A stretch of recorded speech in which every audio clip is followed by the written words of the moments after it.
27 décembre, minuit est passé. Donc, cette idée à développer, un peu toujours dans le cadre de la thématique des jours. Alors, il y a eu les jours de silence, et puis on reste un peu dans la même optique. Ce n'est pas très gai, ce n'est pas très joyeux, ce n'est pas très optimiste. Voilà, donc je continue. Donc, jour d'ensombrement. Voilà, il faut bien entendre le terme, le fait de sombrer, là aussi, mais aussi les deux, le fait aussi de voir les choses sous un angle sombre ou assombri. Donc, l'ensombrement. On sombre plus facilement quand il fait sombre. Cette impression que les choses ne se déroulent pas bien, qu'il y a une atmosphère pesante, une atmosphère angoissante, apparaît ou éclate, si on peut appeler ça ainsi, éclate de toute sa inglorieuse présence. Voici les temps où on a l'impression que il y a comme une sorte de maussadité. Il fait maussade, il fait pas... ce n'est pas qu'une histoire de temps, car même quelquefois il peut faire beau, grand soleil, temps clair, ciel bleu, et malgré ça, le sentiment de ne pas être dans son temps, de ne pas être à sa place, de ne pas être en conformité avec ce que l'on a voulu être. En tout cas, l'ensombrement. Et c'est vrai que du point de vue de la sensation de chuter, de sombrer, de s'enfoncer dans un inconnu de moins en moins apprivoisable. C'est l'inconnu que je découvre pas moi-même. Personne n'est là pour m'indiquer les différents stades de cette chute, ou de cette sombritude. Je chute. La chute, elle est quelquefois ralentie, et puis elle semble reprendre un rythme normal. Je chute. Un corps qui chute, obligatoirement, il a du mal à contrôler sa chute. Il ne peut pas. Donc il ne contrôle pas grand-chose. Il espère toujours amortir sa chute. Je ne sais pas comment ou s'accrocher à quelque chose au dernier moment. Il espère encore être épargné. L'inéluctabilité de son sort lui apparaît dans toute sa réalité, et pourtant il continue de s'accrocher. C'est vrai, moi qui baignais dans une atmosphère prophétique, malgré tout, je ne suis pas un protestant, mais alors, donc je me disais, oui, l'âge du Christ, je disais, c'est pas que je voulais être crucifié à mon tour, mais je me disais, quand tu auras l'âge du Christ, tu passeras, tu renaîtras. Tu pourras renaître à une autre dimension de toi-même, à quelque chose qui va être sous le signe d'une meilleure perception, d'une meilleure existence, d'une sorte de perfectionnement qui ne s'arrêterait jamais. Plus j'avance, plus je suis... mon pas devient assuré et je peux finalement suivre un rythme soutenu, car ma terre, mon horizon que j'essaie d'atteindre, c'est celui d'une compréhension ou celui d'une réponse. Je cherche une réponse.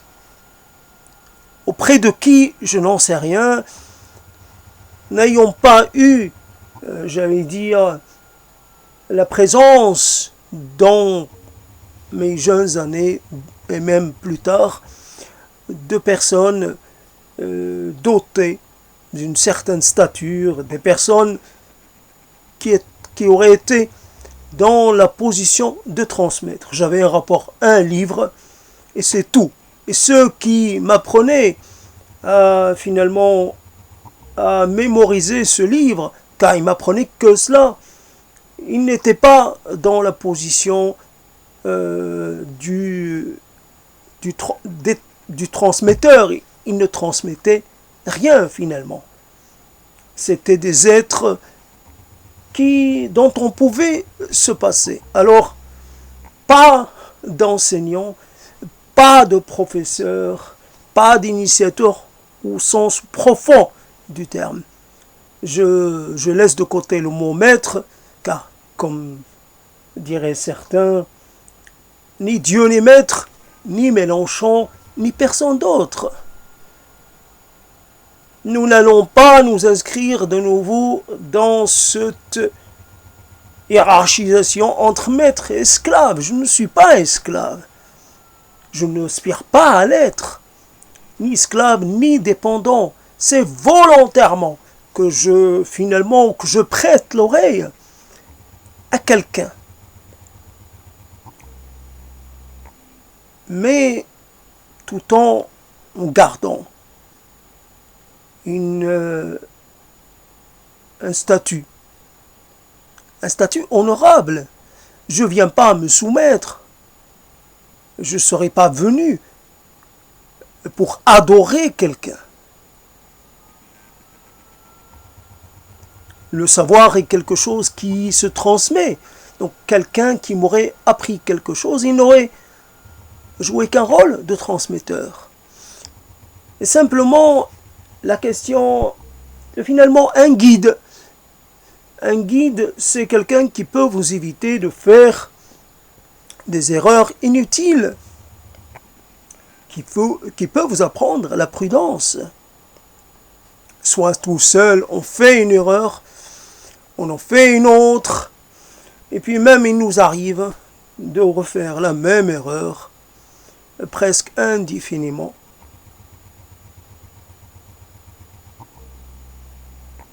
Erreur après erreur, jusqu'au jour où on constate que notre vie se résume à rien, à quelque chose qui n'a pas de valeur.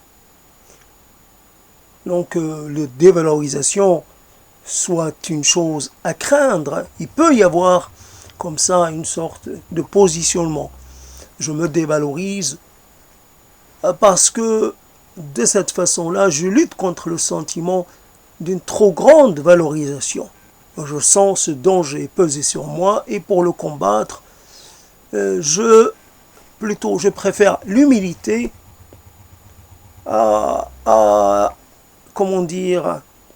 la proclamation d'une puissance.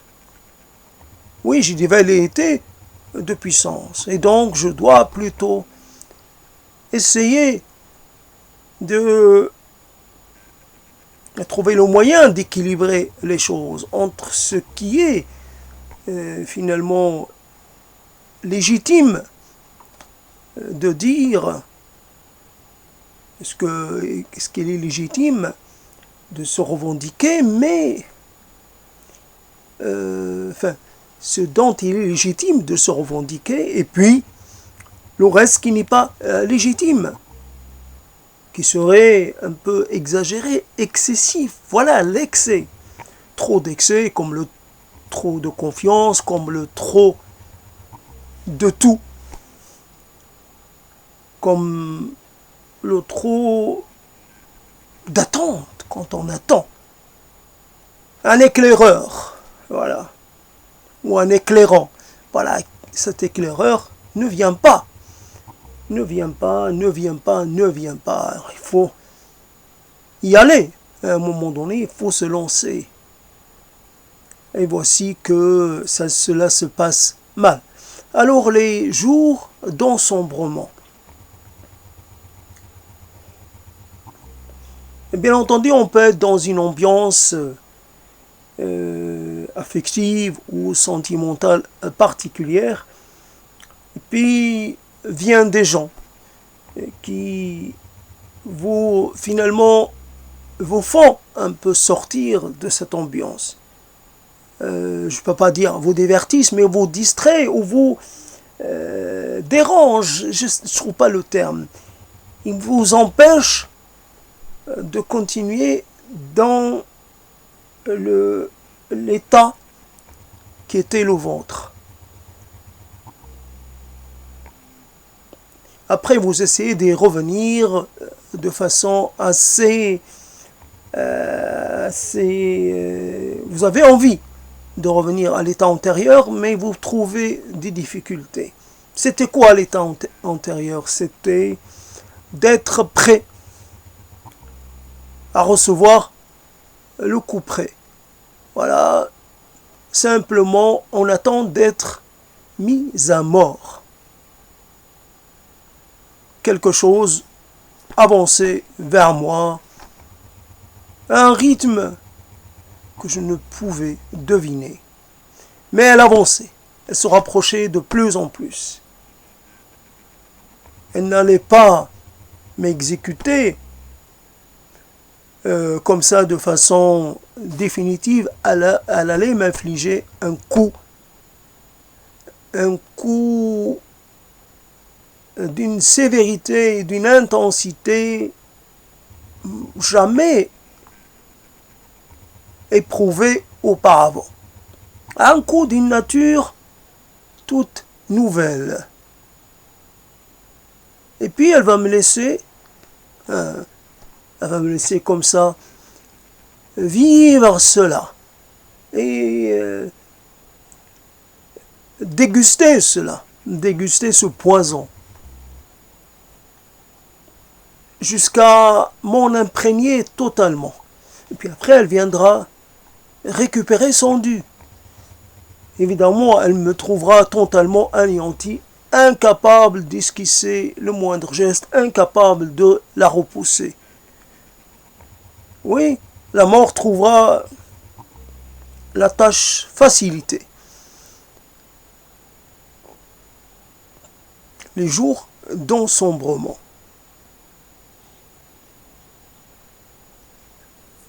Un peu sur le même mode que l'ensemencement. Il y a de l'ensemencement avec toute chose. On peut ensemencer une terre avec du poison. On peut ensemencer un être avec des idées déstructurantes, avec des idées qui vont agir comme des bombes à retardement.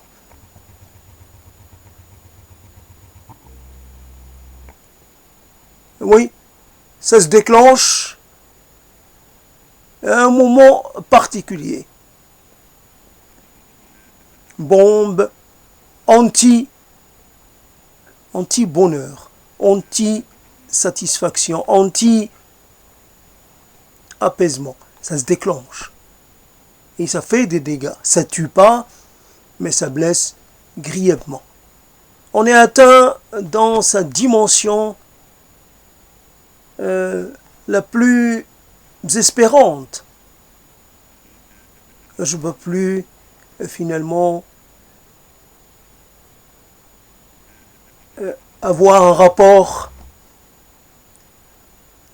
rapport d'ouverture envers la vie et envers quiconque. Donc les jours d'ensombrement, comme quelque chose qui va avancer et qui va finalement tout recouvrir. Là, le problème dans ce développement, c'est toujours la problématique d'en faire une sorte de journal intime. Voilà, je raconte mes tracas, je raconte mes déceptions, je raconte la perte de mes illusions, je raconte.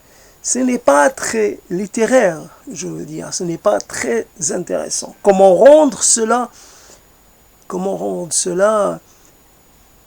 séduisant et comment permettre à quelqu'un d'autre de finalement de se sentir comme concerné par ces choses-là. La réalité, évidemment, on le sait, la réalité est, j'allais dire, multicouche. La réalité est faite de tout. Elle est faite d'un amalgame de choses de toute nature, de toute forme, de toute dimension, de toute temporalité, de toute nature.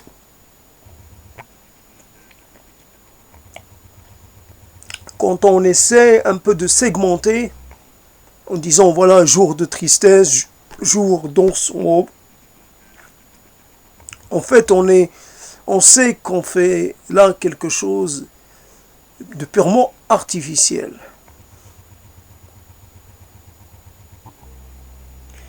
Il y a un désir. Je ne sais pas ce que ça devient ce truc. Est-ce des réflexions, est-ce de la philosophie, je ne sais pas comment appeler cela. Alors j'aurais bien aimé que ce soit dans une sorte de forme présentée de telle façon que ça apparaisse. Voilà. Je n'ai pas de phrases, je n'ai pas à développer, je n'en ai pas. Donc je dois m'appuyer sur mes propres phrases et c'est vrai, quand on cite quelqu'un d'illustre, ça permet finalement presque de crédibiliser le propos. Ouais, c'est vrai, il cite, ça veut dire qu'il a compris, d'une certaine façon, il a compris la pensée, il s'en est inspiré, et voilà ce qu'il en retire. Moi, j'essaie de retirer des choses de ce que je peux ressentir et je ne sais pas à qui je les dois. Est-ce à quelqu'un en particulier? Est-ce à plusieurs personnes en même temps? Est-ce à quelque chose de totalement dilué dans plein d'écrits, dans plein de propos, dans plein de livres, dans plein de situations, dans plein d'histoires? Je dirais plutôt la chose diluée, que j'essaie finalement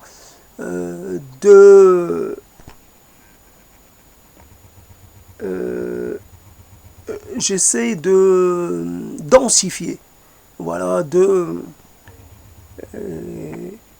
pour l'extraire et finalement c'est que dans cette forme un peu ramassée, cette forme un peu pure, purifiée, une forme d'essence, que les choses ont un pouvoir, le pouvoir de nous atteindre, une pensée ayant un degré de profondeur et un degré aussi peut-être le côté original, mais de perception. Quand elle démontre qu'elle a perçu les choses d'une façon qu'on ne peut pas contester. L'interprétation qu'elle donne de ce qu'elle a perçu est une interprétation qui s'impose presque à tout le monde. C'est une démonstration impériale, c'est une démonstration magistrale, voilà, donc quelque chose. Alors, donc,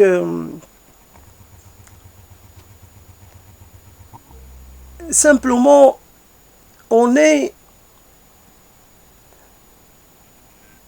comme,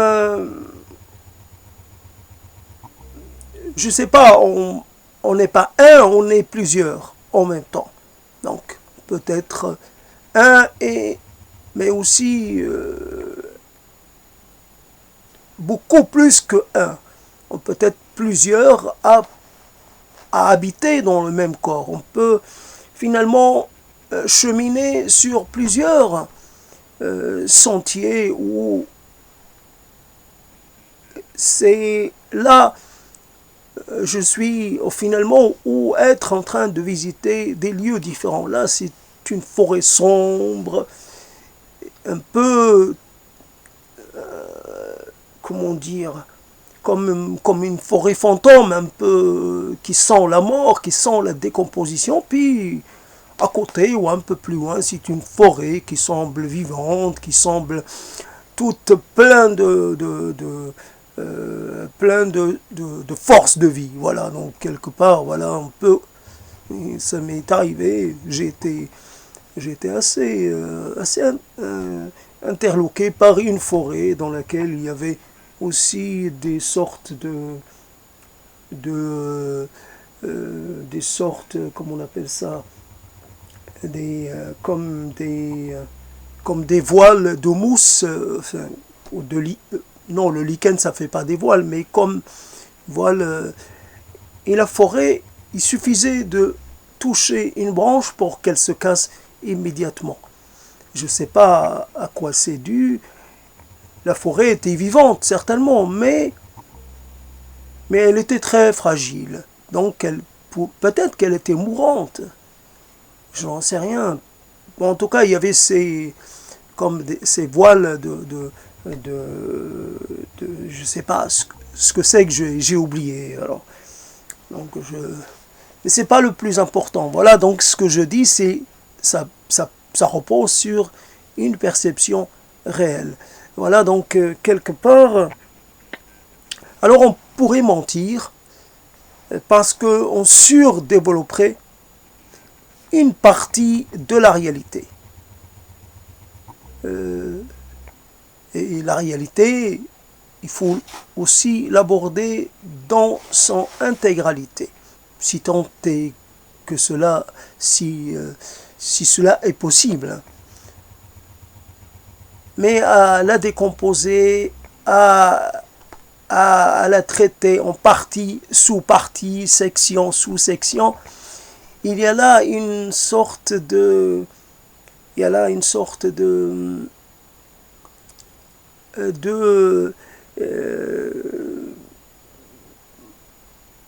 non pas de mensonge, mais c'est un parti pris pas très judicieux ou pas très juste. C'est pas juste. La vie, elle est finalement composée. Souvent, on peut être dans un état très très déprimé. Il suffit de nous mettre devant une situation un peu absurde, un peu qui a été étudiée pour cela, pour qu'on se mette à rire. à rire, simplement à rire. Et pourtant, c'est quelquefois exagéré, c'est quelquefois trop prévisible. Et malgré tout, on rit. On rit de quelque chose qui a disparu il y a longtemps. Il y a longtemps, et pourtant ça continue de nous faire de l'effet. Il y a comme ça des miracles. Là, il s'agit d'un véritable miracle. Mais j'étais en train de pleurer en même temps, comme quand je parle de la mort, et je suis encore dans le désir de la vie, ou je suis dans le désir tout court. Je désire encore. Et pourtant, je semble donner l'impression de ne plus éprouver quoi que ce soit. Donc, les jours d'ensombrement, c'est aussi une sorte de mise en scène, une sorte de théâtralisation. Voilà, c'est du théâtre en partie. Le théâtre, il peut s'inspirer de la réalité, mais il n'est pas la réalité. Par définition, c'est un moment hors de la réalité. Et donc ces moments-là, jour 2, c'est aussi des moments hors de la réalité. Et c'est ça l'intérêt. L'intérêt, c'est là aussi, ça réside là exactement. C'est la réalité, elle veut que je consomme mon thé. Je sais que mon thé était chaud.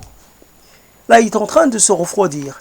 Et cette réalité, moi, je m'en émancipe. Pourtant, j'ai préparé le thé et je veux le déguster, je veux le boire à la température qui convient. Et je suis en train de le laisser se refroidir.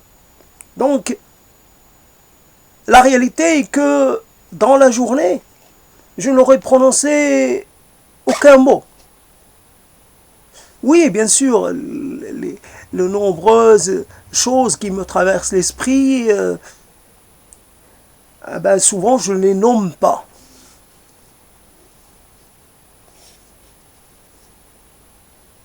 Donc, je n'ai pas écouté France Culture depuis un moment, et puis même quand j'écoute, je ne me sens pas très concerné. Il y a des changements, il y a des choses qui ressemblent à des choses vues et entendues ailleurs. Quand France Culture se met à faire comme les autres chaînes, quand France Culture se met à rendre l'histoire, par exemple, très accessible à tout le monde, comme une sorte de petit moment distrayant. Bien sûr, il y a toujours, l'histoire ça distrait, mais c'est France Culture, ils n'ont pas France Inter, ils n'ont pas France 5, ils n'ont pas des choses comme ça.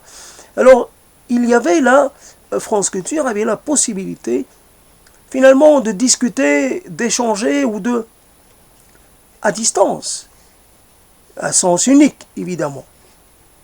Donc, on avait comme ça à l'oreille un concept ou un autre, peut-être 3 concepts dans la journée, peut-être 5 concepts, peut-être 10. Et puis, finalement, il y a des processus de réflexion qui se mettent en mouvement.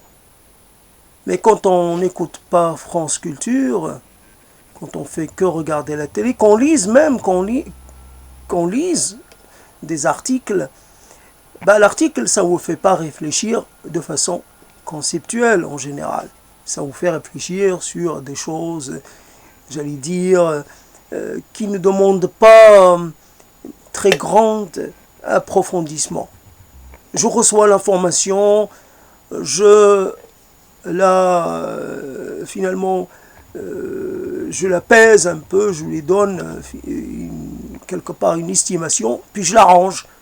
Voilà, en attendant peut-être d'y faire appel un jour, je ne sais pas. Voilà donc,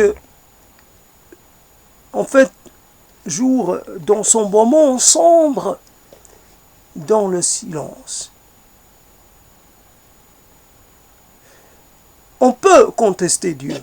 Bien sûr, j'ai des problèmes à dire cela. On peut finalement dire Dieu n'a jamais existé et puis le faire réexister. Ça coûte pas grand-chose. Il suffit d'enlever la négation puis de remplacer ça par une affirmation. Dieu existe. Une simple opération de sémantique et rien d'autre. Mais quand il s'agit, il y a des gens qui sont devenus hors d'accès. On peut prendre une décision, dire je les renie, ils m'ont renié, je les renie. Mais je peux décider finalement de changer d'avis. En changeant d'avis, ça ne va rien changer. Ça ne va rien changer à ma situation de personne vivant comme je vis. Donc, je sais que je ne vais pas parler. Une journée sans avoir échangé, sans avoir finalement ferraillé. Car il s'agissait pour moi plus de combattre, de se battre plutôt, d'aller à l'affrontement. Et les choses que je développe, ils pourraient faire penser, c'est issu de ces anciennes conversations. Ce n'est pas, comment dire, ça n'apparaît pas, ce n'est pas de nulle part, du néant. C'est le résultat de nombreuses et nombreuses conversations. Je ne peux pas dire que ce que je dis est vraiment est très élevé, très magistral, très... Non. Mais il donne une idée sur la nature et sur, voilà, l'ambition. Et la prétention et le degré d'attente que je pouvais avoir dans ces conversations qui remontent à un passé lointain maintenant. Il me reste quelque chose. C'est évidemment, il y avait quelque chose qui était de l'ordre un peu du savant. Il y a les savants et puis il y a les ignorants, les semi-ignorants. Il y avait ceux qui avaient le droit d'avoir une opinion sur tout, parce qu'ils se sentaient légitimes, parce qu'ils ont fait ce qu'il fallait pour cela. Leur légitimité n'est pas contestable à leurs yeux. Légitime à juger, légitime à légitimer ou à délégitimer les autres. Autant que possible, évidemment. Une gymnastique mentale permanente. On joue avec les mots, on joue avec les concepts. Pour y dire que là aussi, une forme de duel pacifique, bien entendu, il n'y a pas de mort, mais c'est un duel quand même. Ce sont des combats permanents, quelquefois, menés malgré soi, malgré nous-mêmes. On se retrouve finalement à batailler contre l'autre, un peu comme si on n'était pas maître de nous-mêmes. Il suffit qu'une personne commence à dire une chose, puis tout de suite apparaît la contradiction, apparaît l'argument, le contre-argument. Et c'est parti. Et ça ne pouvait pas s'arrêter.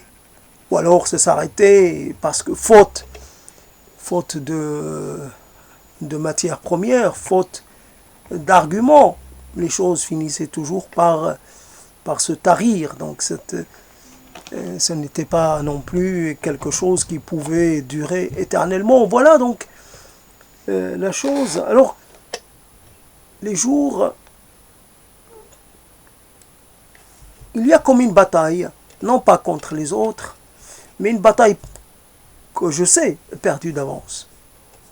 Il n'y a pas de doute.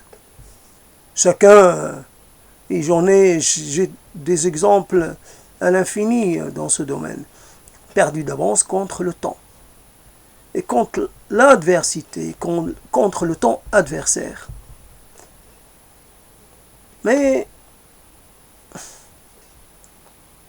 comme ces gens qui finalement, quand ils quittent un lieu, ils essaient quand même, s'ils le quittent malgré eux, ils essaient quand même finalement de laisser le lieu dans un état qui exprimerait leur mécontentement. C'est un peu futile, car le propriétaire légitime des lieux n'aura pas de mal à rendre les lieux habitables de nouveau et à continuer d'en profiter. Tandis que ceux qui ont été mis dehors, ceux qui n'ont plus les moyens de se payer un logement, ils resteront dehors.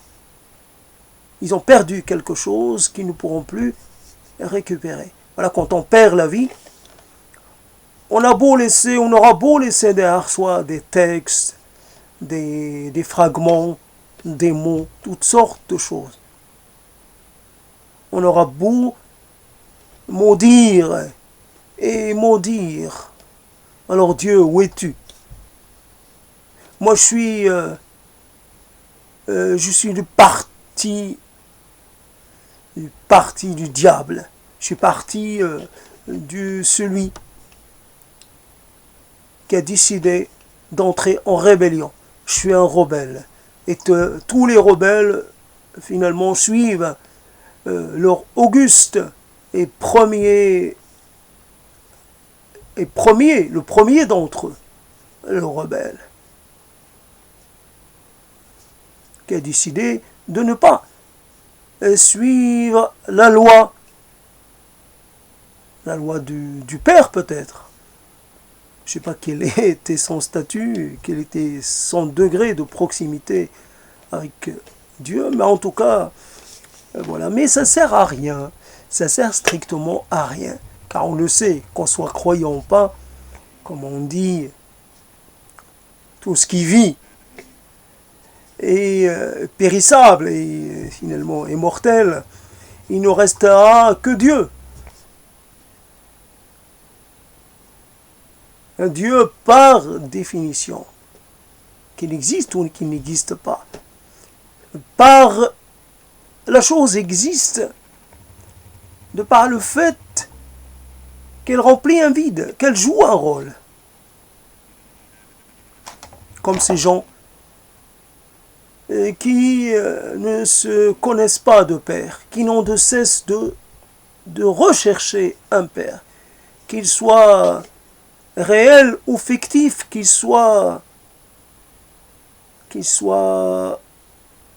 vrai ou qu'il soit ou juste symbolique, est à la recherche. Alors l'humanité avait besoin finalement d'avoir une sorte, une sorte de surmoi, une sorte de père ultime.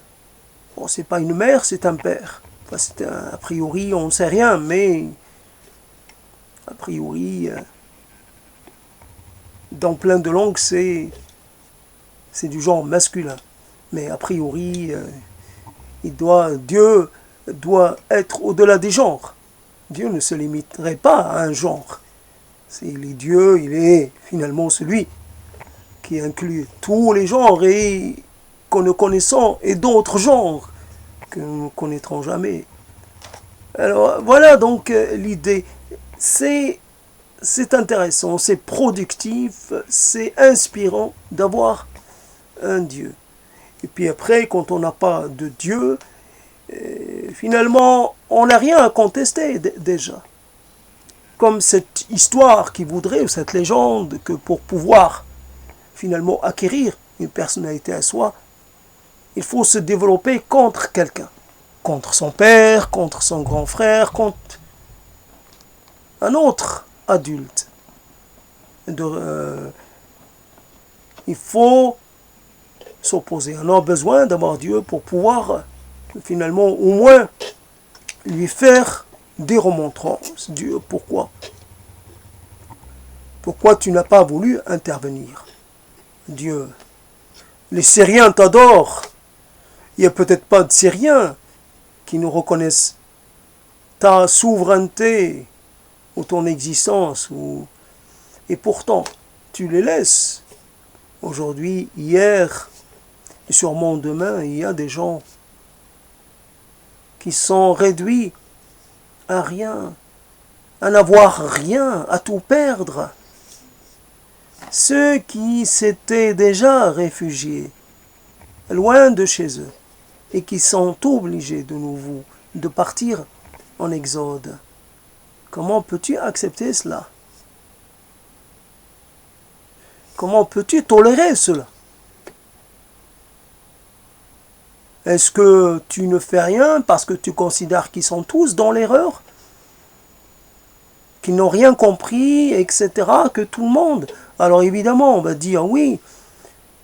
Quand quelqu'un tue, extrait un embryon du ventre d'une femme et justifie cela parce que cet embryon va naître et grandir et devenir un combattant, devenir un ennemi.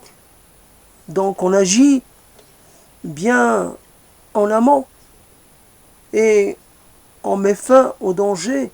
Alors on sort le bébé du ventre, sa mère, on éventre la mère et on sort le bébé. Voici une chose que j'ai entendue, qu'on m'a racontée, et qui remonte un siècle et quelques. J'ai du mal, finalement, à croire en sa réalité tellement c'est quelque chose qui dépasse l'entendement.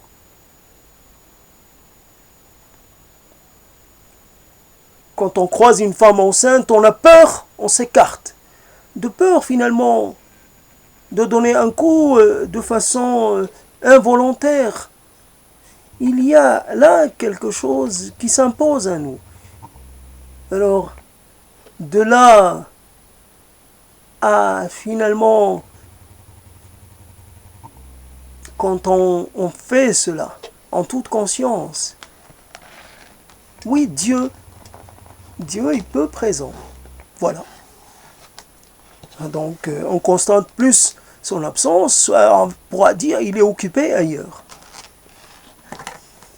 Sûrement, puisque Dieu, c'est Dieu. Il a plusieurs chats à fouetter, il ne peut pas intervenir dans tous les conflits, dans toutes les situations où il y a, où un innocent est mis en danger.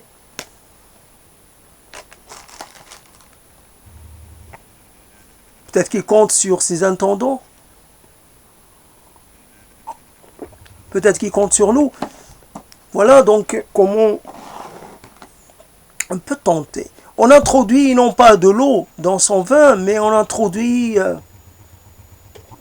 on essaie de faire en sorte que notre position soit moins, je veux dire, irréductible et soit moins fermée qu'auparavant. Laissons les choses un peu, finalement, tout le monde a sa place. Dieu a le droit d'exister à sa place dans cet univers. Alors, c'est Dieu, c'est peut-être Brahma ou je ne sais pas qui d'autre, c'est peut-être un autre. C'est chaque fois un autre nom, mais ce sont là que finalement des expressions de la même essence. C'est Dieu dont finalement comme cette histoire, voilà, c'est nous le percevons, finalement, selon un contexte qui nous est propre. Mais finalement, Dieu, il est à chaque fois le même, qu'il soit multiple, qu'il soit unique, qu'il soit... Dieu ne peut... Et finalement, même la nature même de Dieu, et la vraie nature de Dieu, est impossible à connaître par un être humain, quel qu'il soit. Impossible. Même celui qui a approché Dieu de très près, celui qui a voulu fusionner avec Dieu, celui... Non, Dieu est autre chose. Dieu est plus que tout. Bien sûr, c'est... comment dire... moi, je ne peux pas me défaire de ma tradition. Quelqu'un pourrait dire cela. Mais je reste fidèle à ma tradition. Ma tradition me dit que Dieu, il est multiple. Ce n'est pas ma faute, c'est la faute à ma tradition. Voilà, moi je suis plus dans le respect de ma tradition que dans le fait d'être dans le vrai. Dieu, voilà. Voici donc comment on dérive, je dérive, bien entendu. Bien sûr, ça me fait peur, bien entendu, jusqu'à quel point, je n'en sais rien. La confidentialité de mes explorations me met à l'abri, en tout cas, par rapport à ceux qui pourraient se dire que je porte atteinte à leur Dieu, que je me permets, que je m'accorde une liberté que je n'ai pas. Après, moi je dis, Dieu est une affaire de langage. Je ne fais rien de plus que d'utiliser ce que j'ai sur la langue. On va te couper cette langue, bien entendu. Pourra me couper la langue, ça ne m'empêchera pas de penser ou de visualiser les choses comme je peux les visualiser. Pour moi, il ne s'agit pas là d'une sorte de lèse-majesté, d'un crime, d'une sorte de déicide. Non, je ne cherche pas à tuer Dieu, je ne cherche pas à dévaloriser Dieu. Non, je dis entre Dieu et moi, il y a un fossé infranchissable. Voilà, tout simplement.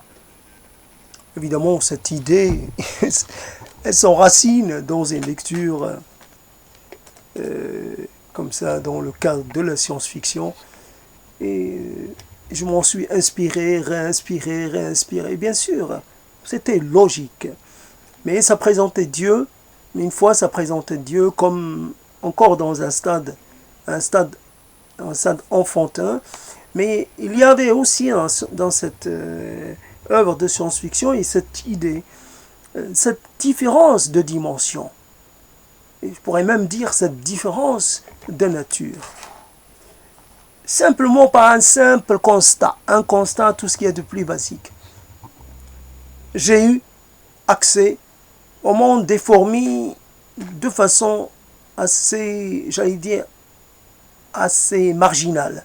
J'ai pu voir, quand j'avais encore des yeux qui voyaient, j'ai pu voir ces poils qui se trouvaient sur l'exosquelette de la fourmi. J'ai pu voir la lumière se refléter dans le marron de cet exosquelette. J'ai pu voir réellement ce marron devenir un peu traversé par la lumière. Briller autrement c'est un marron foncé. Et j'ai pu voir des choses. C'est tout. C'est tout ce que j'ai pu voir. J'ai constaté, j'ai fait des observations assez c'est là encore assez basique, voilà, sur le goût, les préférences alimentaires, etc. Mais je ne suis pas allé plus loin. Je dirais qu'il y aura aussi une différence de nature.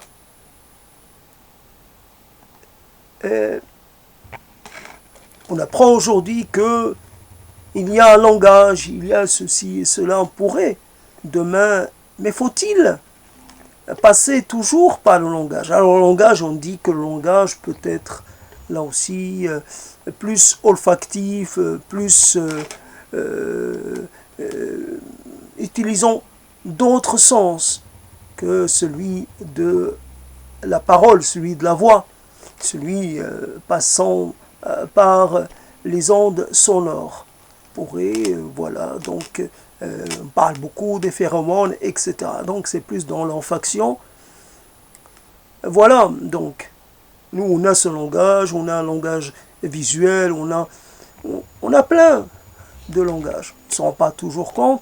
On a aussi un langage odorant, un langage olfactif, un peu réduit, mais tout de même. Et on a d'autres critères qu'on utilise, auxquels on fait appel pour finalement communiquer sur plusieurs niveaux avec les autres. Bien sûr, le fait de ne pas apparaître, ne pas laisser voir mon visage, est quelque chose qui finalement qui enlève une partie essentielle à cet exercice. Mais je ne peux pas me permettre de montrer mon visage parce que après donc je préfère finalement qu'on soit plus attentif à la parole, à l'intonation, et qu'en fait l'idée même c'est que celui qui écouterait finalement serait un peu éveillé à quelque chose. Voilà un aspect de la réalité auquel je n'accordais pas beaucoup d'importance. Et voilà que cette personne, cette voix me le rappelle. Bon, après, on fait un choix. On ne peut pas tout prendre. Tout n'est pas bon à prendre. Ça dépend des attentes et, j'allais dire, des intérêts de chacun. Je prends ce dont j'ai besoin, je prends quelque chose que je vais utiliser immédiatement et je prends quelque chose que je mets en réserve. Évidemment, c'est un travail collectif malgré le fait qu'il s'exprime de façon comme ça à travers une voix singulière. Et je n'ai rien à moi, j'ai tout emprunté. Et voilà, donc je ne fais que finalement l'affirmer et le reconnaître. Oui, voilà que je suis traversé par des choses, et des choses qui se déposent en moi. Après, évidemment, je vais moi aussi les transmettre autant que possible à d'autres, et ça continue. Je ne peux pas dire que j'ai transformé les choses, que j'ai apporté quelque chose qui a créé une rupture. Voilà, on recherche un peu la rupture épistémologique, la rupture peut-être ontologique, on cherche toutes sortes de ruptures. Ça ne fonctionne pas. Ça peut venir de façon, j'allais dire, accidentelle ou de façon comme ça, impromptue, mais il ne faut pas compter là-dessus. On reste prisonnier d'une sorte de conventionnalité dans les propos et dans tout ce que l'on peut développer et mettre comme ça en mots. On est beaucoup dans les évidences, on est beaucoup dans les reprises, on est beaucoup dans la répétition, on est beaucoup dans ceci, dans tout cela. Alors les jours d'ensombrement, Ah, je vais sauter sur quelque chose qui est assez de notre époque, ces discours sur l'effondrement. Euh, et je vous renvoie sur mon texte oral que j'avais fait pour réfuter un peu les thèses que je n'avais pas lues, je n'avais pas envie de lire non plus, sur le déclin, texte de d'Onfray. Je dis déclin, vous avez dit déclin. Évidemment, je déclin de l'Occident, j'entends. Donc, pour un déclin, ça ressemble pas à un déclin, c'est plutôt l'inverse. Aujourd'hui, on entend parler d'effondrement, c'est plus le déclin, c'est plus la décadence, c'est l'effondrement. L'effondrement des écosystèmes, l'effondrement de je ne sais quoi. Bien sûr, chaque période a son concept comme ça, un peu tonnant, un peu, un peu frappant. C'est utilisé de façon, j'allais dire, intentionnelle. C'est pédagogique en fin de compte. Il faut dire, voilà, le loup est déjà dans la bergerie. Alors, sauvons ce que l'on peut de notre, finalement, de nos possessions. Essayons de sauvegarder le maximum de choses. Mais nous avons déjà perdu une partie de ce que nous avions. Mais nous ne perdons pas la totalité. Parce que nous ne voudrions pas voir le loup, voir le danger, qui est déjà, voir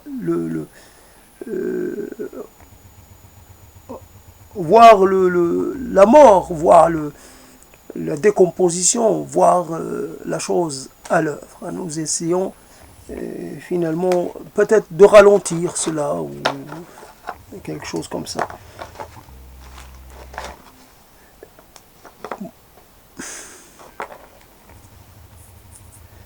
Simplement, c'est difficile, c'est assez particulier quand on reste sur un peu avec soi-même trop longtemps.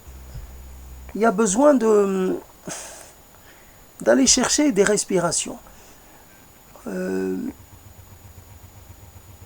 L'autre, c'est la possibilité de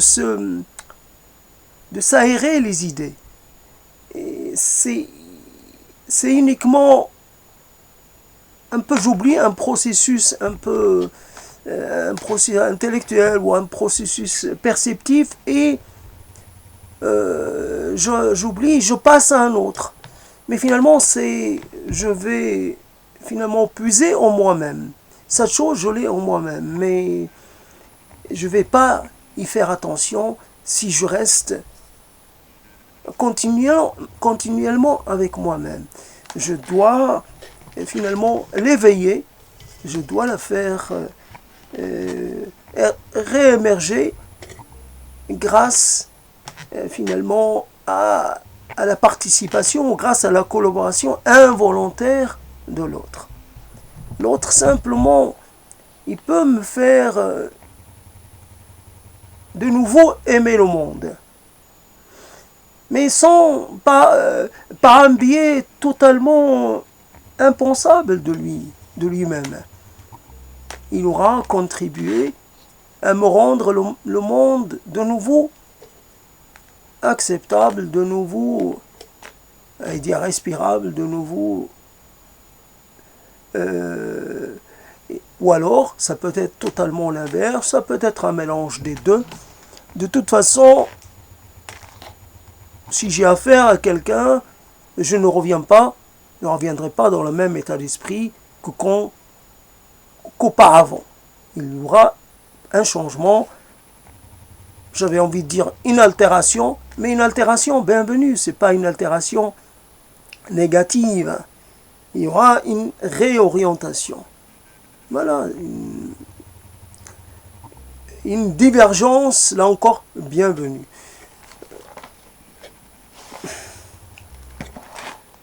Voilà l'idée qu'on peut trouver aussi dans la science-fiction, cette idée de divergent. Alors divergent peut-être, voilà.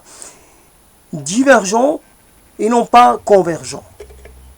Mais d'abord, peut-être commencer par être divergent pour après devenir un convergent. converger un peu dans la même, vers la même, euh, la même direction que beaucoup d'autres. Mais quand on diverge un peu selon ses propres modes ou modalités, selon finalement ce que l'on est.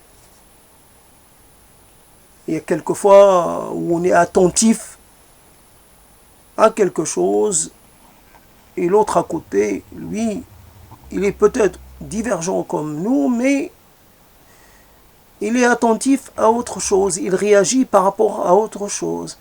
Il cultive son hostilité pour d'autres motifs, et finalement divergents.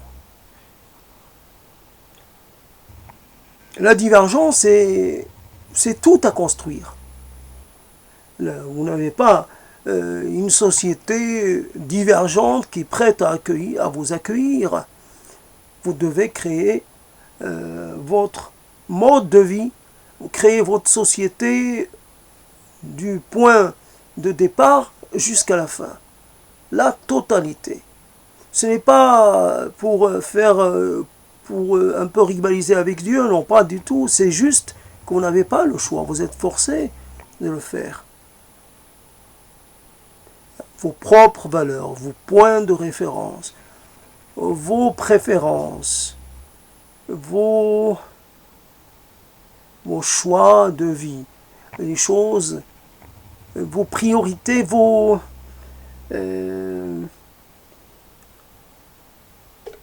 finalement vos arbitrages.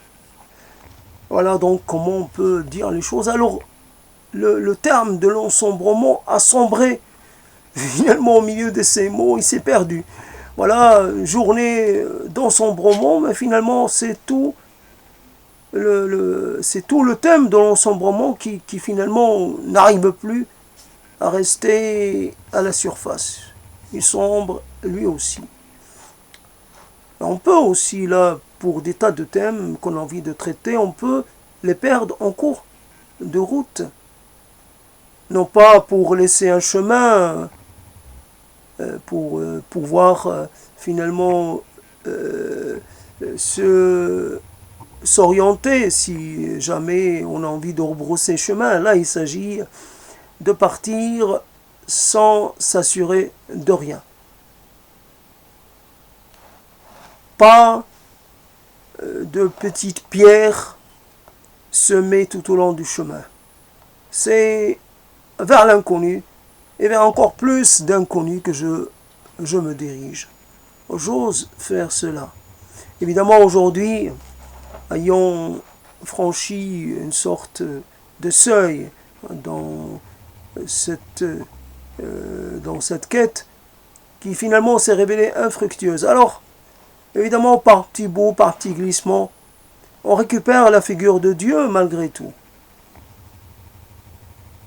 On fait entendre le mot à ses propres oreilles.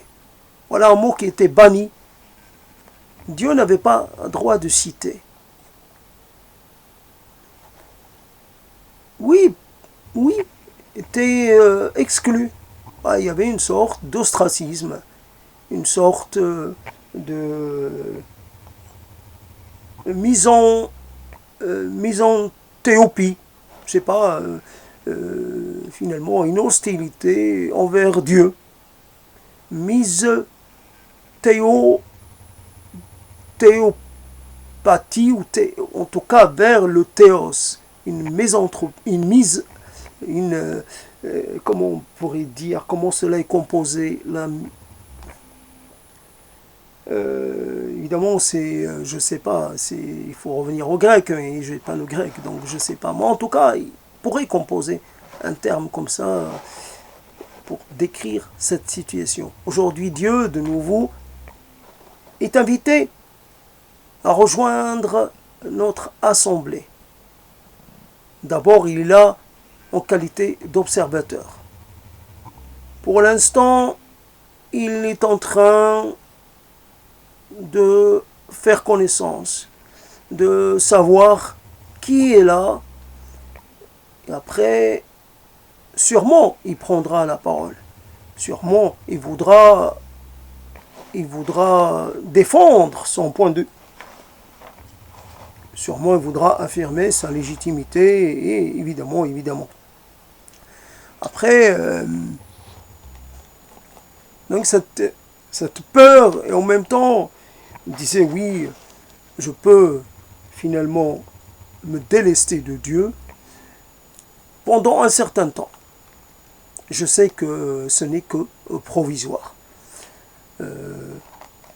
Et à la fin, comme celui qui joue parce que finalement, que je gagne ou que je perde, ça revient au même, c'est ma fortune. Quitte à la léguer à un inconnu, je préfère finalement l'utiliser moi-même et ne rien laisser. Alors, j'étais un incroyant, je deviens un croyant par sécurité. Une assurance vie au-delà de la vie. Une assurance vie, une assurance au-delà. Voilà, je m'assure un au-delà. Voilà, on ne sait jamais, simplement c'était ça l'idée. Alors, et puis, il y a aussi l'idée qu'on ferait la paix avec nos géniteurs, que d'une certaine façon, qu'on se réinscrira à la fin du fin dans la lignée, qu'on reviendra dans le chemin de nos ancêtres, et que d'une certaine façon, tout, il y a une harmonie qui va se créer, il y a une sorte de normalité qui va s'installer. Alors le fils prodigue est revenu à la maison, on l'accueille quand même. Le rebelle a fini par s'apaiser. Il a déposé les armes, il ne cherche plus finalement, il cherche plus à montrer sa différence. Donc les choses. Alors, voici comment cette parole finalement évolue en m'échappant pas mal. Si ma parole est en même temps, je ne la contrôle qu'à moitié ou à 40%, et je m'en fiche parce que déjà j'entends ma voix un peu en ayant les oreilles bouchées comme souvent, et avec un casque, j'entends rien, mais je mets juste le casque. Il y a une sorte de réverbération, mais il y a une sorte de... comme tout à l'heure j'ai entendu, oui, le pigeon, un film comme ça, le pigeon voit le temps au ralenti un moment. Cette perception des choses, évidemment, dans la perception de la vitesse, dans le rapport au temps, j'ai observé des choses qui m'ont convaincu qu'il y a là une perception différente selon les êtres. Alors, et on nous dit qu'au moment, quand on observe quelque chose, et le temps que cela soit interprété par le cerveau, ben ça prend 8 dixièmes de seconde, ça prend un temps. Alors, je ne sais plus exactement quelle est la durée de ce temps, et ça prend un temps. Donc ce n'est pas immédiat, et c'est quelque part l'image peut-être qu'on va voir n'est plus là déjà. C'est une réaction après coup. Cela c'est déjà terminé, et continuons de le voir se produire. Alors l'idée, quand on entend sa voix, la voix entre le moment où elle commence à se construire à l'intérieur. Quand elle voilà comment elle va émerger. Alors comment, d'abord, elle doit naître quelque part. Et puis après, elle doit remonter jusqu'à arriver aux cordes vocales et finalement pouvoir être modulée. Et quand on l'entend, cela fait il y a une sorte de de temps, de temps de latence entre le moment où la chose est expulsée et puis le moment où les oreilles l'entendent. Donc il y a toujours un temps entre la production, entre la matérialisation d'une chose et et le moment où on en a conscience. Donc il y a une distance entre moi et mes mots de plein de façons. Cette distance fait que, et c'est ce que j'aime aussi dans le fait, je ne maîtrise pas et je ne suis pas dans la maîtrise comme on dit dans un certain milieu. Je suis dans une maîtrise toute relative. Si donc je continue de dire, oui, le terme ou le thème de l'ensombrement assombré a disparu. Ce n'est pas très grave, c'est juste jour un peu... les jours où ça pourrait déboucher sur les jours d'instabilité. Où finalement on peut se revendiquer de rien. De rien de bien net, de bien catégorique.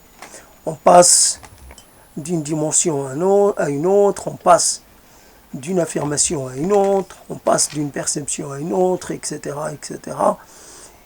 Et c'est pas qu'on est ballotté, c'est comme ça. C'est comme ça. Une instabilité, encore une fois ontologique, une instabilité fondamentale qui exprime là aussi peut-être un peu la complexité des choses et la multiformicité des choses. On ne peut pas dire que la réalité ou la vérité,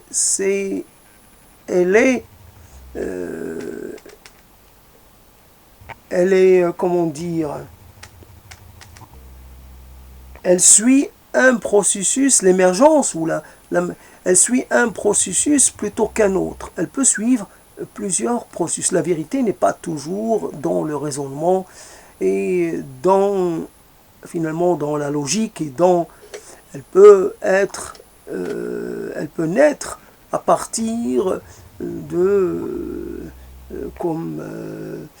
peut-être à partir d'observations totalement hasardeuses, totalement accidentelles. Une remarque comme ça, traversante, un simple un phénomène tout modeste, puis voilà, ça nous permet, encore que jusqu'au moment où finalement, en fait, on fait comme si on fait un voyage par étapes. Là, je m'installe à l'étape 4 de ce voyage, par exemple, et je suis finalement logé dans un lieu qui a ses particularités propres. Après, je vais passer à l'étape 5 ou à l'étape 6. Donc, pour ce long voyage à la poursuite de la vérité, on passe d'une forme de vérité à une autre. Et puis on se rend compte que quelque part on est à la poursuite de quelque chose qui est toujours loin devant. Bien loin devant.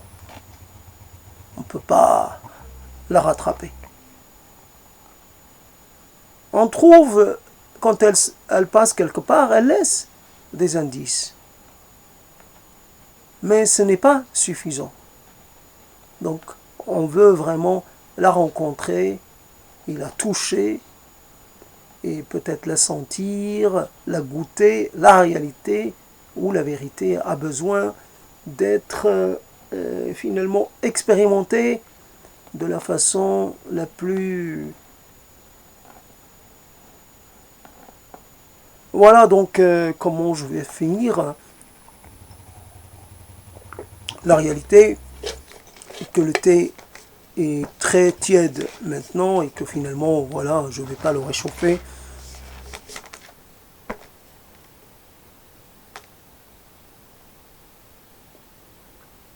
La réalité est qu'il y a des petits arrangements qu'on fait. On peut, comme celui qui dit à quelqu'un qui se trouve incriminé, finalement vous faites des arrangements un peu particuliers avec la vérité.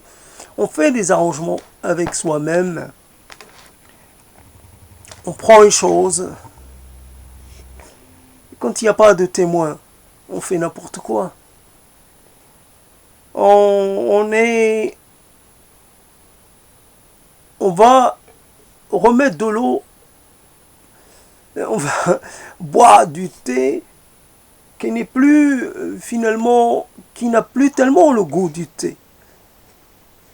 Simplement. Alors, d'abord, la première mouture, et puis la deuxième mouture, ben, finalement, la première mouture c'est le jour d'avant, et puis le jour d'après c'est... Mais on la boit quand même. On la présenterait à personne, c'est évident. C'est un secret entre soi et soi. C'est réservé qu'à soi. On n'a pas trop de mal, finalement, à ne pas trop gâter soi-même. C'est comme ça que je fais. Je remets de l'eau sur des thés qui a déjà, finalement, qui doit être jeté. Et voilà, mais il y a des soirs comme ça aussi. Voilà. Je sais pas, est-ce par économie, est-ce par paresse, est-ce par... Je n'en sais rien. Simplement, cela n'a pas d'importance.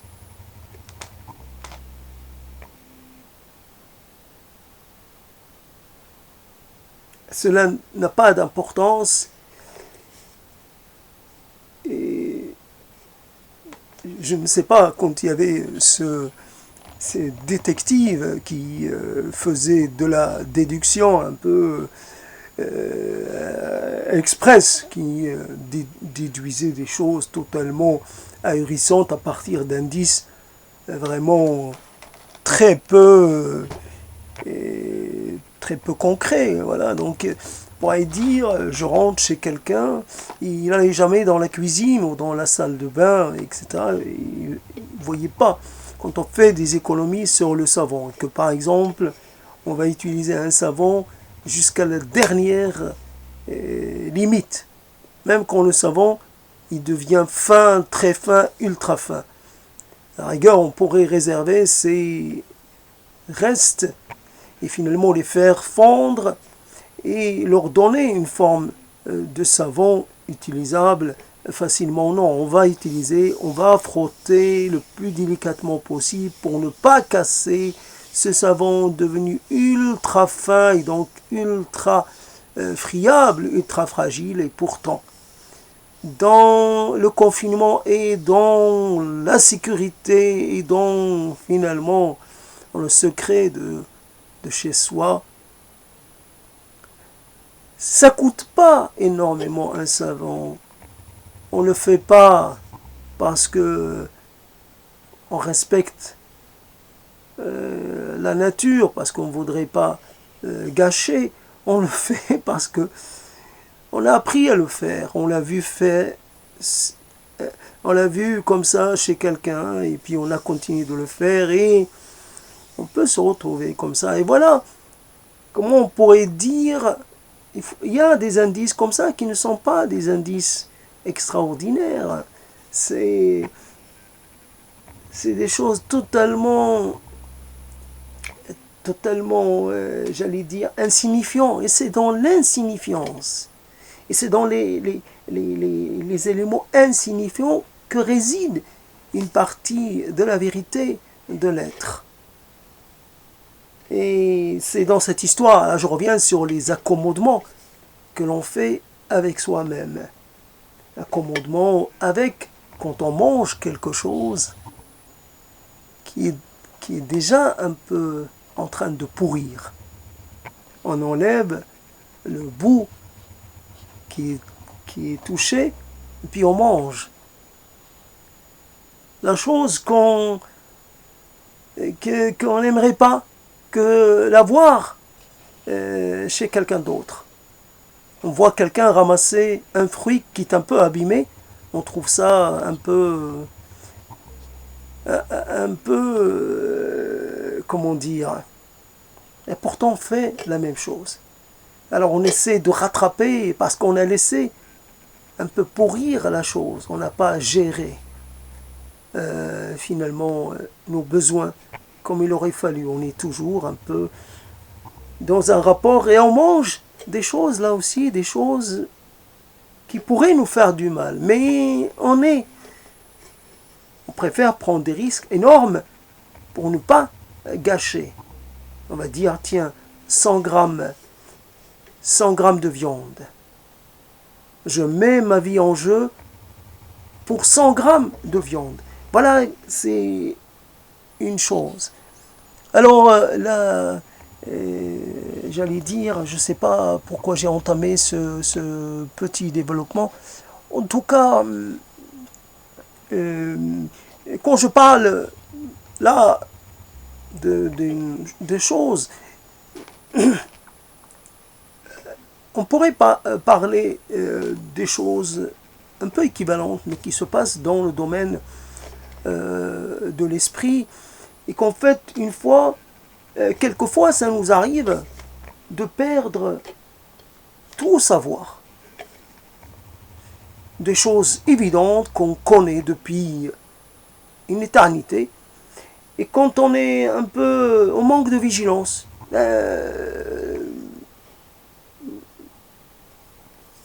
comme si on nous posait une question à laquelle on a toujours eu la réponse.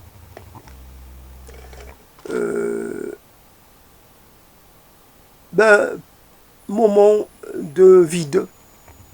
On annonce les choses, je les entends, mais vraiment, on me pose la question.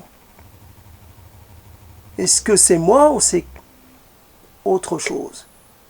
Qu'est-ce qui s'est passé dans mon esprit pour que je perde jusqu'aux éléments les plus simples que je connaissais de toute éternité. Et voilà donc, voilà simplement. Alors il y a des éléments comme ça qui pourraient être en notre défaveur, que ce soit dans le domaine des connaissances. En fait, on perd tout. On perd tout, on n'a plus rien. Comme une fois, je me suis retrouvé devant quelqu'un et je ne savais plus parler d'une église gothique, même si je ne l'ai pas appris, mais j'ai appris les églises romanes, mais pas les églises gothiques. Mais finalement, comme ces choses-là, avec ce vocabulaire architectural, par exemple, en rapport avec les édifices, avec l'architecture religieuse, ce vocabulaire que j'ai possédé, mais que j'ai oublié. Il me reste quelques éléments. C'est un peu comme pour cette histoire, mémoire courte et mémoire. Finalement, il y a des choses qui pourraient nous encombrer. Il y a des connaissances dont on n'a pas fondamentalement besoin. Et on ne va pas les exhiber continuellement, donc on peut très bien un peu s'en défaire.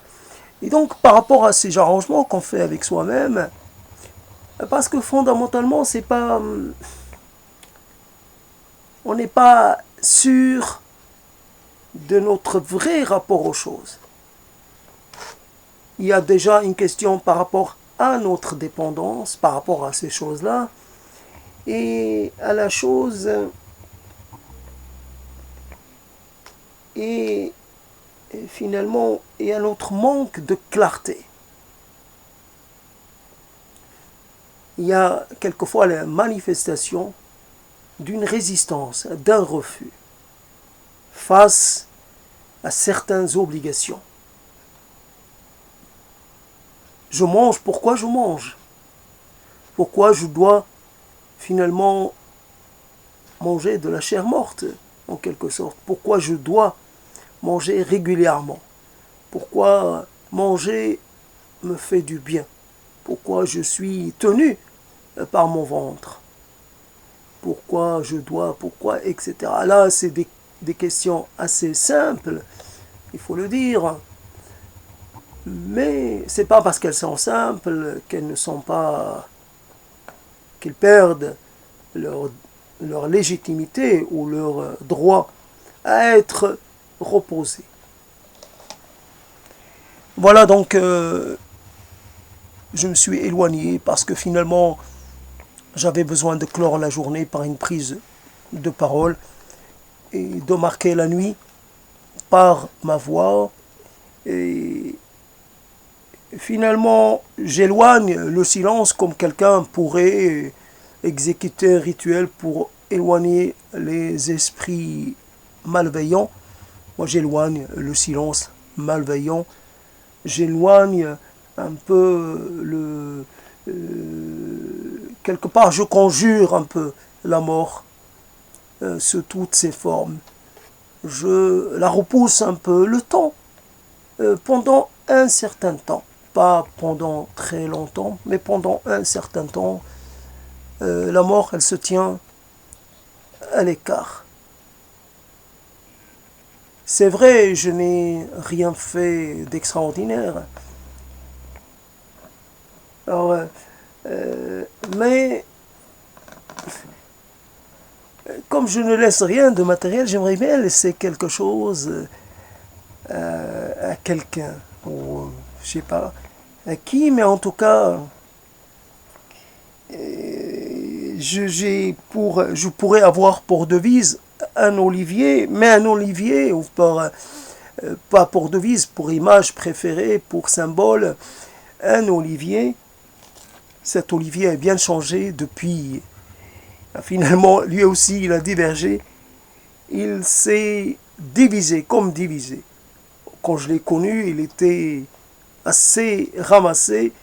Maintenant, on dirait que il a divorcé de lui-même et chaque partie finalement s'est éloignée, peut-être continue de s'éloigner de l'autre. Ce n'est plus Olivier. Mais à un moment, j'ai aimé cet Olivier dans le paysage. J'ai aimé celui-là plus qu'un autre qui était dans le même champ, qui pas très loin. Mais j'aimais cet Olivier, je ne sais pas pourquoi. J'aimais sa silhouette. Ah, voilà, clairement, j'aimais sa silhouette. Et cet olivier est ce qui reste peut-être d'une maison qui a disparu. Alors je ne sais pas à qui je dois cet olivier, qui je dois remercier. Est-ce les anciens habitants? Parce que pas loin, il y avait les vestiges d'une habitation. C'est comme ça que je l'ai déduit un peu, de par la présence d'une grande d'éléments de maçonnerie, quoi. Donc beaucoup de pierres, sûrement que cela constituait l'armature d'une maison, des lieux d'habitation. Mais une fois que tout s'est effondré, voilà, le sol est resté, était jonché de ces morceaux de vie passée. Mais il restait l'olivier. L'olivier est-ce qu'il datait du temps de la maison? Est-ce qu'il était antérieur à la maison ou est-ce qu'il lui est postérieur? Je n'en sais rien. Mais en tout cas, j'étais heureux de le voir parce que quand je le voyais, je savais que je n'étais plus très loin de la maison. Par exemple, c'était un élément dans mon paysage qui me guidait. J'aimais sa silhouette. On ne communique pas avec un olivier. il n'y a rien à faire. On ne peut pas dire qu'on respire les fleurs d'un olivier, c'est tellement minuscule que ça ne se voit même pas. Les feuilles de l'olivier, ça n'a rien d'extraordinaire. Même l'écorce, même la peau de l'olivier, c'est pas... Mais voilà, euh, peu importe certaines choses, il y a quand même un aspect qui peut être intéressant à retenir. Ces propos-là, malgré leur côté un peu désordonné, un peu foisonnant, un peu multi-thématique ou multi... Peu importe, il y a là un effort qui est fait pour finalement s'affranchir un peu du temps, s'affranchir un peu des contraintes de sa vie, de son cours, le temps, pendant un temps. C'est moi, mais c'est plus que moi, et je deviens un être, je deviens un peu, même je dirais, je deviens deux, peut-être plus. Il y a une sorte de, je crée, non pas un double, mais je crée autre chose. Cette autre chose, elle est là devant moi. Elle est concrète, elle a un corps. Et puis après, une fois que c'est terminé, ben je réintègre ma structure habituelle. Comme si finalement je rentrais en moi-même, mais cela ne me procure aucune joie, aucune... rien.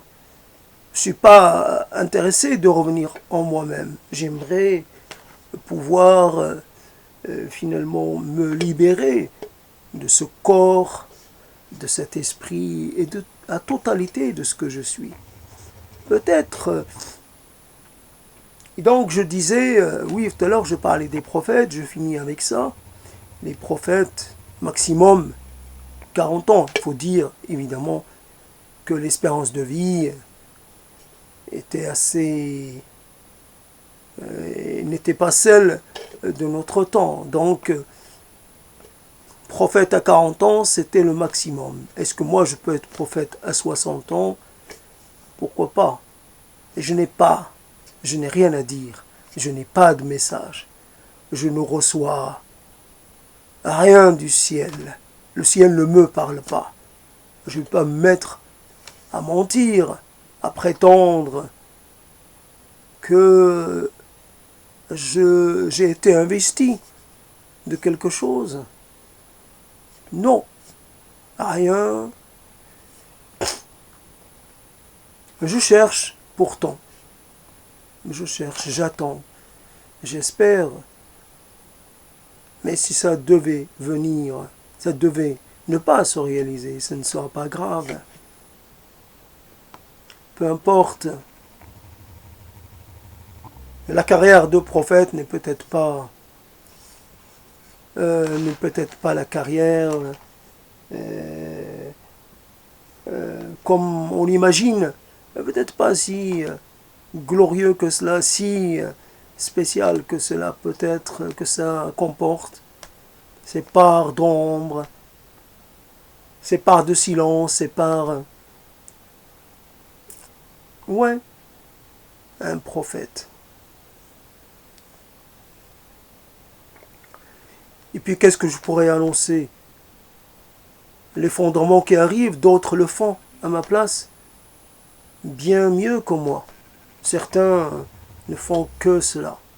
Pour moi,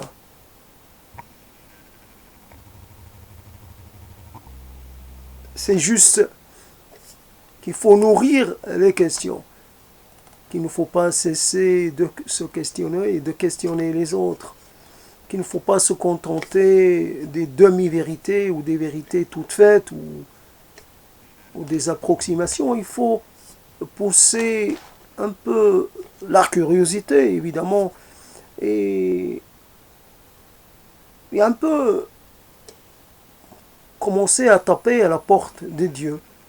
Même si on n'est pas invité, eh ben, on prend quand même, on ose, faut oser aller voir. Ouais, déranger Dieu, voilà, je viens, je suis vraiment désolé, mais je ne pouvais pas faire autrement. J'ai une question à vous poser, parce que je sais que c'est vous qui avez la réponse. Ouais, on peut finalement jouer avec ça, rester joueur, rester finalement curieux, évidemment, et ne pas se prendre au sérieux, voilà, simplement, ou alors trop au sérieux. Et parce qu'il n'y a rien qui l'exige. Il n'y a rien qui l'exige à part, évidemment, de mettre à mort des êtres sans défense. Pour finir, mais je vais rallonger, donc c'est pas ce que je veux. Ces gens qui disent, voilà, il y a quelqu'un, il y a un civil, il n'est pas armé. Alors celui-là ne doit pas être touché. Mais il y a un homme armé, alors il n'y a pas de symétrie, pourtant on le neutralise, comme on dit. On le désintègre. Un homme armé d'un fusil, fût-il semi-automatique, et puis qui se fait, comment dire, dézinguer par le canon, par un canon. Il y a là un problème. Vous avez des fusils et des avions vos mitrailles.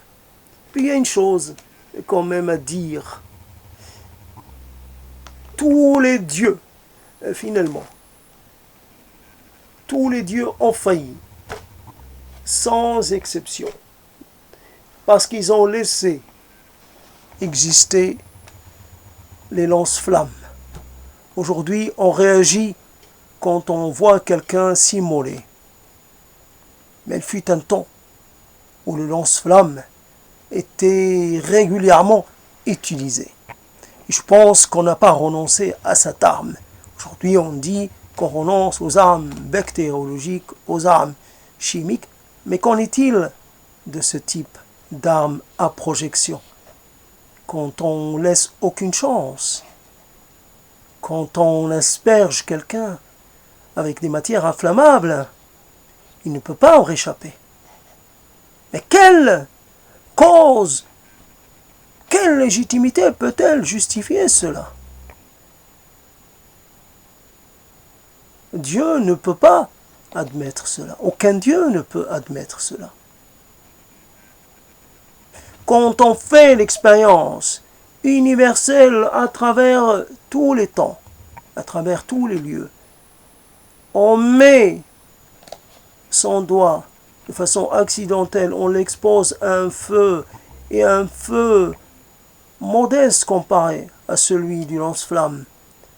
Et immédiatement, on retire. C'est l'expérience, une des expériences les plus marquantes et les plus, j'allais dire, inoubliables qu'on fait au tout début de notre vie. Et on ne recommence pas. On a le souvenir de la brûlure tout au long de sa vie.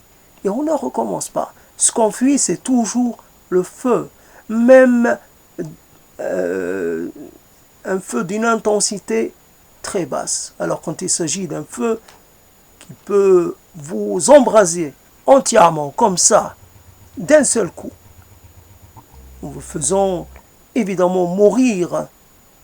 Alors, les procès et les bûchers, ça continue. C'est une forme de bûcher. C'est le bûcher qui se continue. Qu'est-ce qui est légitime, cela? Qu'est-ce qui pourrait finalement le rendre acceptable? Oui, simplement, Dieu n'est pas là. Dieu quel qu'il soit un ou multiple, peu importe. Dieu n'est pas là. Et puis, on peut étendre, évidemment, à d'autres situations dans lesquelles on inflige de la souffrance intolérable à beaucoup d'êtres. Les exemples sont légion. Voilà, je finis. C'était un petit supplément que je me suis autorisé. La prise de parole, voilà, donc, elle est de cette nature. Et elle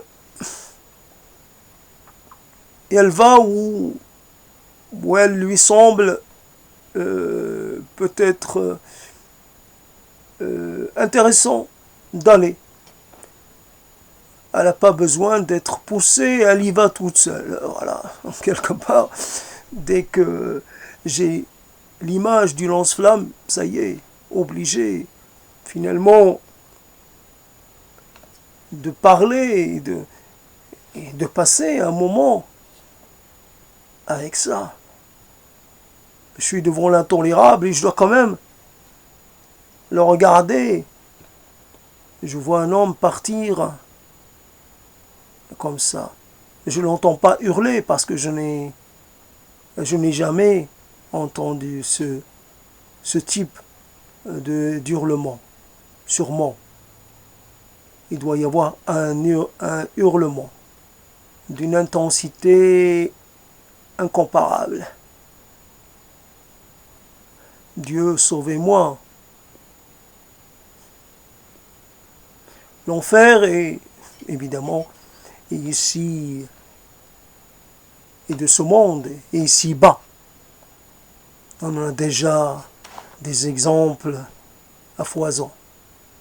Pas besoin d'attendre de là pour ressentir les chaleurs, la flamme, la chaleur de la flamme, l'intensité de la flamme et le mal que fait la flamme et le mal que fait le napalm et le mal que fait le baril d'explosifs que jettent les avions et les hélicoptères sur des gens qui étaient là. Ça me fait penser à cette chose pratiquée par les Israéliens. On avertit les gens au dernier moment. Vous avez 5 minutes, je ne sais pas si peut-être 10 minutes, on va dire maximum 10 minutes, peut-être vous avez 10 minutes pour quitter votre logement car il va être bombardé, il va être anéanti. 10 minutes. Que prendre? Qu'emporter?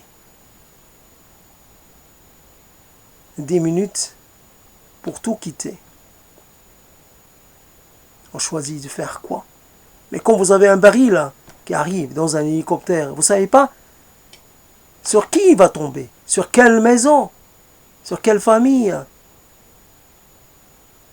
combien de membres de votre famille vous allez perdre dans cette attaque. Vous allez perdre les plus jeunes et finalement se retrouver avec les plus vieux. Vous allez perdre peut-être, vous allez vous retrouver avec des gens blessés grièvement. Vous allez vous retrouver avec des gens qui seront devenus des morts vivants. Après un tel traumatisme, vous n'êtes plus comme avant, vous ne pouvez plus être comme avant. Une partie de votre être vous a été soustraite. Plus rien. J'ai peur de jour comme de nuit. Chaque instant, je tremble.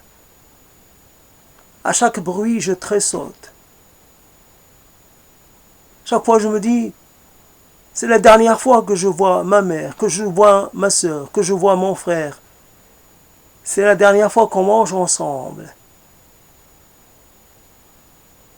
Voilà mes jouets, c'est la dernière fois que je les vois. Ma maison. Voici venir les temps d'années, les temps finalement on voudrait déclarer, proclamer qu'on n'a pas une parenté avec cette humanité, que cette humanité n'est pas la nôtre, qu'on voudrait divorcer avec elle. On n'est pas comme ça.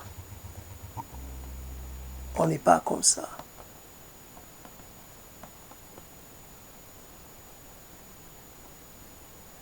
On n'est pas comme ça, on ne sera jamais comme ça. On ne justifiera jamais la mort, l'assassinat, le crime.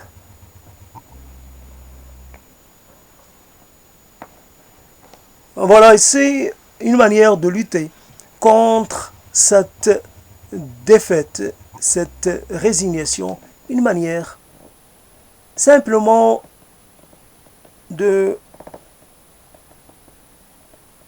garder présent à notre esprit, présente à l'esprit cette souffrance intolérable et qu'aucun mot ne peut décrire, qu'aucun mot ne peut lui faire justice. Il y a de l'injustice qui se produit en permanence. Voilà, dernier recours, faisons appel à Dieu. Malgré tout, on attend une intervention, finalement, d'où qu'elle puisse venir. On voudrait que quelqu'un intervienne, puisque personne ne fait rien. On voudrait qu'il y ait quelqu'un qui prenne les choses un peu à son compte, qu'il fasse, qu'il fait cesser tout cela. C'est intolérable depuis tellement longtemps, et pourtant ça continue. Et pourtant, ça se poursuit. Voilà. Dieu, faites quelque chose. Allez, faites quelque chose.